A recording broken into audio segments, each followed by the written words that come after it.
कि पाकिस्तान का अरबी में तर्जुमा मदीना तैयबा ही बनता है। सवाल उठ सकता है कि कैसे, तो जरा गौर फरमाएं। पाकिस्तान फारसी के दो लफ्जों का मजमुआ है, पाक और अस्तान। अस्तान फारसी में इलाके को कहते हैं, यानी रहने की जगह, यानी शहर भी कहा जा सकता है, और शहर को अरबी में मदीना कहा जाता है और पाक को अरबी में तैयब कहा जाता है। अब अगर इन दोनों लफ्जों को मिलाएं तो पाकिस्तान का अरबी तर्जुमा भी मदीना तैयबा के बराबर आता है। अब ये बात महज इत्तफाक है या ये इस जानिब इशारा करती है कि पाकिस्तान अल्लाह के राजों में से एक राज है और ये कहीं नहीं जाने वाला। पाकिस्तान की मदीना तैयबा से मुनासबत को देखें कि हुजूर नबी करीम सल्लल्लाहु अलैहि वसल्लम ने जब रियासत मदीना की बुनियाद रखी तो किसी रंग, नस्ल, कबीले, फिरके की बुनियाद पर न रखी, बल्कि नजरिया ला इलाहा इल्लल्लाह की बुनियाद पर रखी। और रियासत मदीना के 1400 साल के बाद पाकिस्तान दुनिया की वो वाहिद रियासत है जो इसी नजरिया पर वजूद में आई। फिर इस मुमासलत पर भी गौर करें कि मक्का में मुशरिक बुत परस्त थे जिन्होंने इस्लाम को प्रैक्टिस करना मुश्किल कर दिया,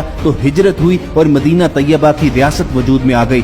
बिल्कुल इसी तरह हिंदुस्तान में भी मुशरिक बुत परस्त थे जिन्होंने इस्लाम को प्रैक्टिस करना मुश्किल किया। यहाँ भी तारीख की सबसे बड़ी हिजरत हुई और पाकिस्तान वजूद में आ गया। क्या अब ये बात महज इत्तफाक है या ये अल्लाह ताला के किसी बहुत बड़े इंतखाब की तरफ इशारा करती है? इसी तरह ख्वातीन हज़रात, अहले नजर का मानना ये है कि गज़वा हिंद वाली मशहूर हदीस में लड़ने वाली जिस अजीम फौज का जिक्र नबी करीम सल्लल्लाहु अलैहि वसल्लम ने किया है वो पाक फौज ही है। उस पर उनकी दलील ये है कि गज़वा हिंद वाली हदीस में जो फौज है वो यहूदियों यानी इसराइल के खिलाफ भी जंग करेगी।